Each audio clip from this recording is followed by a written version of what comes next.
साथियों नमस्कार। स्वागत है आपका अपने YouTube चैनल एग्जाम मित्र पर। मैं हाजिर हूँ आपके बीच एक और नई वीडियो के साथ। तो जो हरियाणा जीके की अपनी टेस्ट सीरीज चल रही है उसमें 1250 क्वेश्चन अपने कल कंप्लीट कर चुके हैं। आज 1251 से अपने शुरू करने जा रहे हैं। उम्मीद आप सबकी तैयारी अच्छी चल रही होगी। तो आज का पहला क्वेश्चन अपने देख लेते हैं कि किस अभिलेख से हरियाणा की धार्मिक दशा समझने में सहायता मिलती है। कि हरियाणा की धार्मिक दशा है वो किस प्रकार की रही होगी, उसका उल्लेख किस अभिलेख के अंदर है। पिहोवा, सिरसा, तोशाम या फिर नचार खेड़ा। किस अभिलेख के अंदर हरियाणा की धार्मिक दशा का जिक्र किया गया है तो वो है सिरसा का अभिलेख। बी जो ऑप्शन है वो इसका सही उत्तर होगा। सिरसा के अभिलेख में क्या है, जैन, बौद्ध और वैदिक धर्मों की सह स्थिति का प्रमाण है वो मिलता है। यह अभिलेख क्षेत्र में धार्मिक सहिष्णुता को दर्शाता है कि किस प्रकार से जैन, बौद्ध और वैदिक जो धर्म के लोग थे वो आपस में मिलजुल कर रहते थे। सिरसा एक प्राचीन नगर है जिसका उल्लेख है महाभारत और पुराणों में भी आपको मिलता है। सिरसा हरियाणा के प्रमुख ऐतिहासिक अभिलेख स्थलों में से एक है। यह अभिलेख संभवतः 8वीं से 9वीं शताब्दी के आसपास का माना जाता है। चलिए अगला क्वेश्चन अपने देख लेते हैं कि किस अभिलेख के अंदर तोमर शासक थे महेंद्रपाल को हरियाणा का शासक बताया गया है।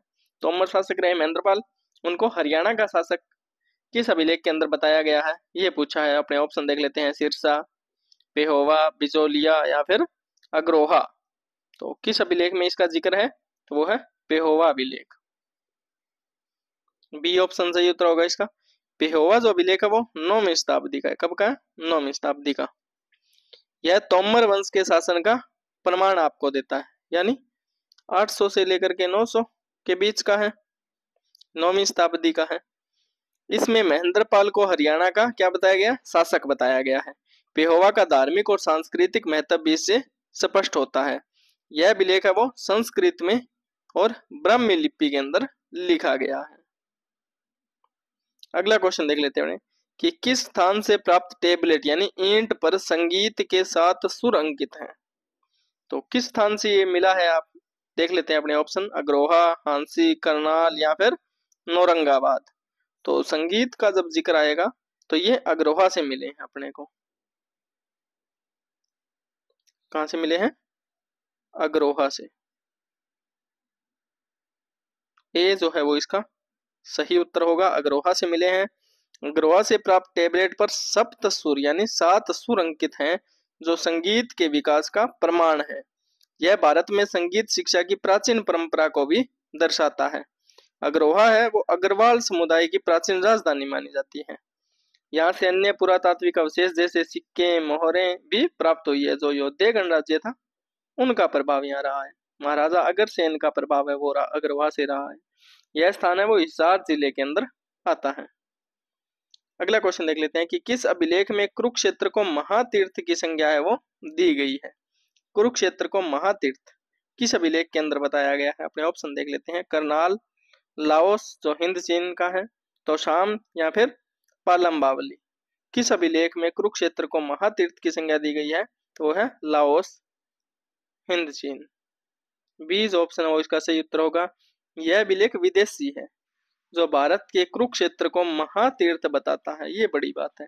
यह क्या बताता है कि कुरुक्षेत्र की जो ख्याति है वो अंतरराष्ट्रीय स्तर पर भी थी। गीता का उपदेश यही भगवान श्री कृष्ण ने अर्जुन को दिया था महाभारत युद्ध के दौरान। कुरुक्षेत्र वैदिक काल से लेकर आधुनिक युग तक धार्मिक स्थल रहा है। यह जो अभिलेख है वो दक्षिण पूर्व एशिया में भारत के सांस्कृतिक प्रभुत्व को या प्रभाव को भी दर्शाता है। अगला क्वेश्चन देखते हैं कि कौन सा अभिलेख इनमें से ऐसा है जो ख्रोष्ठी लिपि के अंदर लिखा गया है। इनमें से कौन सा अभिलेख ख्रोष्ठी लिपि में लिखा गया? तो ऑप्शन देख लेते हैं, करनाल, तोशाम, अग्रोहा या फिर हांसी। तो कौन सा अभिलेख ख्रोष्ठी लिपि में है तो है करनाल अभिलेख। ए जो ऑप्शन है वो इसका सही उत्तर होगा। करनाल अभिलेख कौन सी लिपि में है? ख्रोष्ठी। ख्रोष्ठी लिपि है वो मौर्य काल व उससे पूर्व जो गांधार क्षेत्र था उसमें ज्यादा प्रचलित थी। यह अभिलेख है वो हरियाणा के प्राचीन व्यापार और प्रशासन को समझने में आपको सहायता करता है। करनाल वैदिक काल से ही ऐतिहासिक शहर रहा है, प्रसिद्ध शहर रहा है। यह अभिलेख बौद्ध धर्म के प्रचार की संभावना को भी दर्शाता है, संभावना बताता है कि आगे जाकर ऐसा हो सकता है, बौद्ध धर्म के प्रचार की संभावना। अगला क्वेश्चन अपने कि किस अभिलेख की विषय वस्तु है वो रामायण से संबंधित है। रामायण से संबंधित विषय वस्तु किसकी है? ऐसा क्वेश्चन कल भी शायद एक आया था जिसमें रामायण श्लोका का जिक्र किया गया था। तो अपने ऑप्शन देख लेते हैं, नचारखेड़ा, करनाल, सिरसा या फिर हांसी। तो किस अभिलेख की विषय वस्तु रामायण से संबंधित है? तो इसका जो सही उत्तर है वो होगा नचारखेड़ा। ए जो ऑप्शन है वो इसका सही उत्तर होगा नचारखेड़ा। नचारखेड़ा अभिलेख में रामायण के प्रसंगों का उल्लेख आपको मिलता है। यह क्या प्रमाण देता है कि रामायण हरियाणा का जो क्षेत्र था उसमें बहुत ज्यादा लोकप्रिय थी। यह धार्मिक इतिहास को समझने का महत्वपूर्ण स्रोत है। अभिलेख है वो ब्राह्मी लिपि के अंदर है। कौन सी लिपि में? ब्राह्मी लिपि। नचारखेड़ा है कहाँ? तो कैथल जिले के अंदर है, ये कैथल जिले के अंदर है। अगला क्वेश्चन देखते हैं कि किस अभिलेख में हरियाणा की राजधानी है वो दिल्ली को दर्शाया गया है? हरियाणा की राजधानी दिल्ली को बताया गया है, ऐसा कौन सा अभिलेख था? लाडनू, पालम, सिरसा या फिर बिजोलिया। तो कौन से अभिलेख के अंदर हरियाणा की राजधानी दिल्ली बताई गई है? तो वह लाडनू अभिलेख। ये जो ऑप्शन है वो इसका सही उत्तर होगा। लाडनू अभिलेख के अंदर ये जिक्र है। राजस्थान के लाडनू क्षेत्र से ये अभिलेख मिला है। इसमें हरियाणा की राजधानी है वो दिल्ली है। यह चौहान वंश के शासनकाल से जुड़ा हुआ अभिलेख है। यह क्षेत्रीय राजधानी के स्वरूप को भी दर्शाता है। यह हरियाणा और दिल्ली का जो ऐतिहासिक संबंध रहा है वर्षों से उसको भी दर्शाता है। अगला क्वेश्चन अपने देख लेते हैं कि कौन सा अभिलेख है जो हांसी पर चौहानों के अधिकारों की पुष्टि करता है कि हांसी पर चौहानों ने अधिकार किया था? तो कौन सा अभिलेख ये बताता है? पेहोवा, बिजोलिया, सिरसा या फिर करनाल। तो कौन से अभिलेख में जिक्र है? तो वो है बिजोलिया अभिलेख के अंदर। बी जो ऑप्शन है वो इसका सही उत्तर होगा, बिजोलिया अभिलेख। बिजोलिया अभिलेख से चौहान वंश का हांसी पर अधिकार सिद्ध होता है। यह अभिलेख राजस्थान से प्राप्त हुआ। कहां से प्राप्त हुआ? राजस्थान। लाडनू भी कहां से था? राजस्थान से। इसमें पृथ्वीराज चौहान के पूर्वजों का उल्लेख भी है। हांसी जो शहर है वो चौहान शासकों के अधीन था ऐसा माना जाता है। हांसी में चौहान शासकों की प्रशासनिक गतिविधियों के प्रमाण भी मिले हैं। अगला क्वेश्चन अपने देख लेते हैं कि किस अभिलेख का संबंध चौहान शासक पृथ्वीराज द्वितीय से है? चौहान जो शासक थे पृथ्वीराज द्वितीय, उनसे संबंधित अभिलेख इनमें से कौन सा है वो आपको बताना है। नचारखेड़ा, हांसी, पेहोवा या फिर करनाल। तो चौहानों का जो अधिकार था उसकी पुष्टि करने वाला जो अभिलेख था वो कौन सा था? बिजोलिया था, जो क्या बोलता था कि हांसी पर चौहानों का अधिकार रहा है। तो कौन सा अभिलेख है जो शासक पृथ्वीराज द्वितीय से संबंधित है? तो वो है हांसी अभिलेख। कि हांसी पर इनका अधिकार था, तो हांसी अभिलेख है।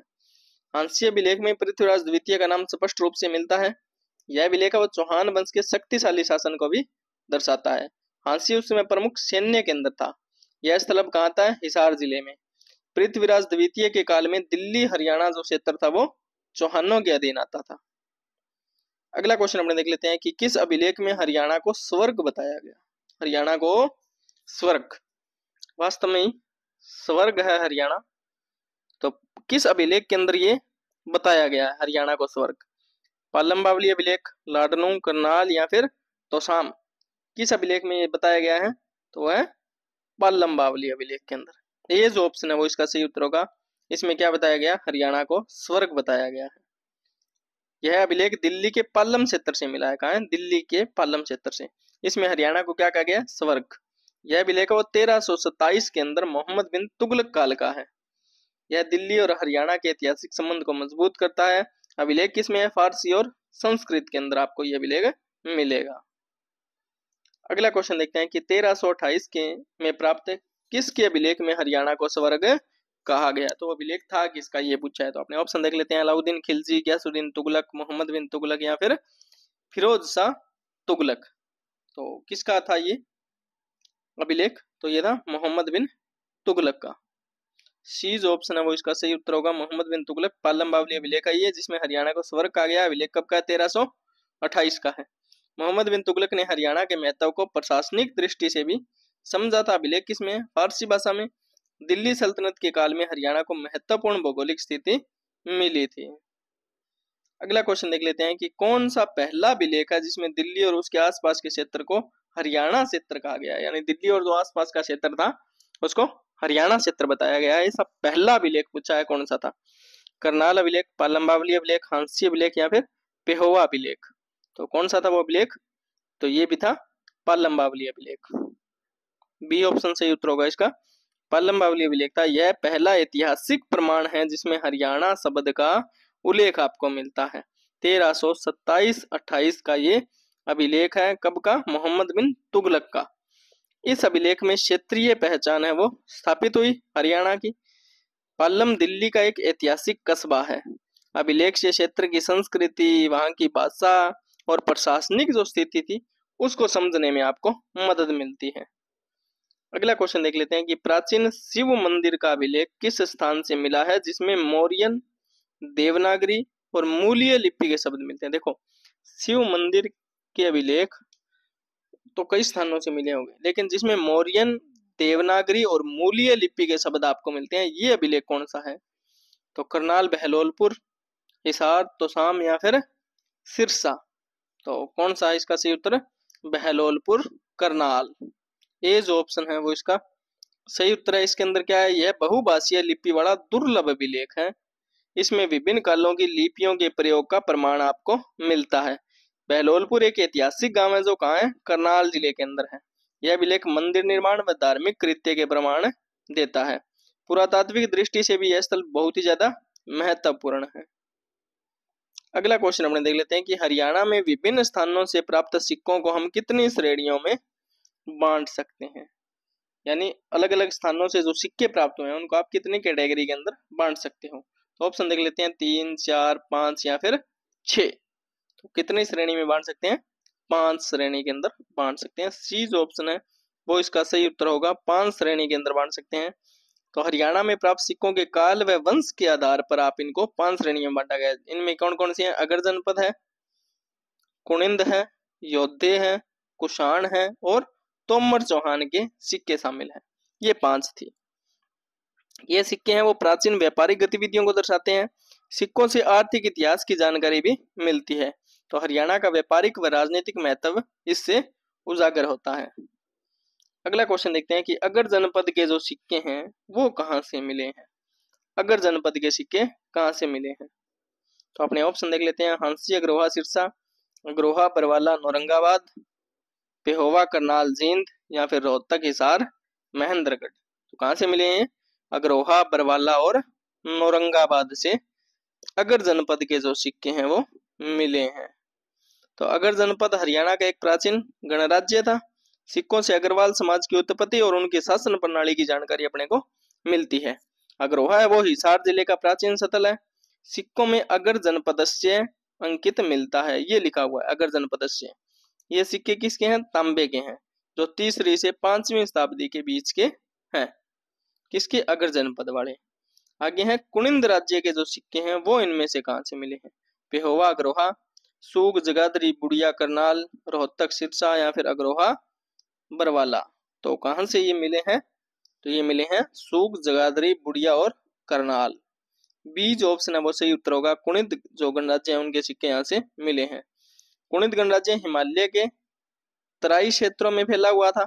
हरियाणा में इसका विस्तार सुग और यमुनानगर तक था। सिक्कों पर आपको संस्कृत व ब्राह्मी लिपि मिलती है। कुनिंदों के सिक्कों से शासन प्रणाली और व्यापार का अनुमान भी आप लगा सकते हैं। यह प्राचीन गणराज्य है वो मौर्य काल के बाद में उभरा था। अगला क्वेश्चन देख लेते हैं कि तोमर और चौहानों के सिक्के हैं वो हरियाणा में किस स्थान से मिले हैं? किसके? तोमर और चौहानों के सिक्के। तो सिरसा, अग्रोहा, बुढ़िया, जगाधरी या फिर करनाल। तो कहां से मिले हैं ये? बुढ़िया और जगाधरी से। बुढ़िया और जगाधरी से मिले हैं। सी जो ऑप्शन है वो इसका सही उत्तर होगा। बुढ़िया यमुनानगर जिले का ऐतिहासिक गांव है। तोमर और चौहान काल के जो सिक्के हैं 10वीं-12वीं शताब्दी की, उनकी जानकारी इससे मिलती है। यह क्षेत्र उन राजवंशों का राजनीतिक हिस्सा था।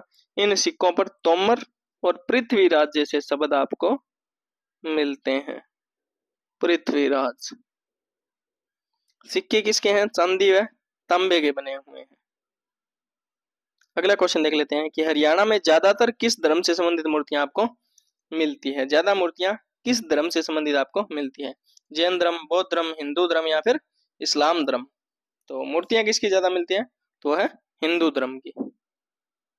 सी ऑप्शन से उत्तर होगा। हिंदू धर्म की मूर्तियां वो सर्वाधिक मिलती है, जिसमें क्या है? शिव, विष्णु, दुर्गा, गणेश आदि की मूर्तियां वो बहुत ज्यादा संख्या में मिलती है। अधिकांश मूर्तियां मिली कहाँ से है? तो तोशाम, अग्रोहा, पेहोवा और सिरसा से मिली है। यह क्षेत्र है वो वैदिक काल से हिंदू धार्मिक गतिविधियों का केंद्र है वो रहा है। मूर्तियों से गुप्त, मौर्य और शुंग काल का धार्मिक जीवन भी सामने आता है। मंदिर स्थापत्य और मूर्ति निर्माण की उत्कृष्टता के प्रमाण भी आपको मिलते हैं। अगला क्वेश्चन है अपना कि असीगढ़ का किला है वो कहाँ स्थित है? तो तोशाम, रोहतक, हांसी या फिर महेंद्रगढ़। तो कहाँ है असीगढ़ का किला? तो यह है हांसी के अंदर। सी जो ऑप्शन है वो इसका सही उत्तर होगा। असीगढ़ का किला 7वीं शताब्दी में राजा अनंगपाल तोमर द्वारा बनवाया गया। अच्छा, बनवाया किसके द्वारा गया? तो अनंगपाल तोमर द्वारा। इसका निर्माण है वो मुस्लिम शासकों ने पुनः करवाया। यह हरियाणा का सबसे विशाल दुर्ग माना जाता है। हरियाणा का सबसे विशाल दुर्ग किसको माना जाता है? असीगढ़ के किले को। किले से चौहान वंश, मुगल व मराठों की उपस्थिति के प्रमाण भी मिलते हैं। अब यह भारतीय जो पुरातत्व विभाग है उसके द्वारा संरक्षित है। अगला क्वेश्चन अपने देख लेते हैं कि ह्वेनसांग जो था वो हरियाणा में कब से कब तक रहा था? किसका पूछा है? ह्वेनसांग का पूछा है कि हरियाणा में कब से कब तक रहा था वो। तो अपने ऑप्शन देख लेते हैं कि 602 से 610, 612 से 620, 634 से 644 या फिर 650 से 658। तो 10 वर्ष रहा था, 634 से लेकर 644 तक। कौन? ह्वेनसांग। चीन का बौद्ध यात्री था ये। हर्षवर्धन के शासनकाल में ये भारत आया था। उसने थानेश्वर और कुरुक्षेत्र का वर्णन है वो बहुत ज्यादा किया है। ह्वेनसांग की जो यात्रा थी उससे हरियाणा के धार्मिक सांस्कृतिक जीवन की झलक आपको मिलती है। उसने थानेश्वर को एक बड़ा बौद्ध शिक्षा का केंद्र है वो बताया था। चलिए अगला क्वेश्चन देख लेते हैं कि हरियाणा के प्रथम मुख्यमंत्री कौन थे? हरियाणा के प्रथम मुख्यमंत्री हैं वो कौन थे इनमें से? तो अपने ऑप्शन देख लेते हैं कि ओम प्रकाश चौटाला, भगवत दयाल शर्मा, बनारसी दास गुप्ता या फिर भजन लाल। तो प्रथम कौन थे? तो वो थे भगवत दयाल शर्मा। भगवत दयाल शर्मा कहाँ के रहने वाले थे? झज्जर। गांव पूछे तो बेरी।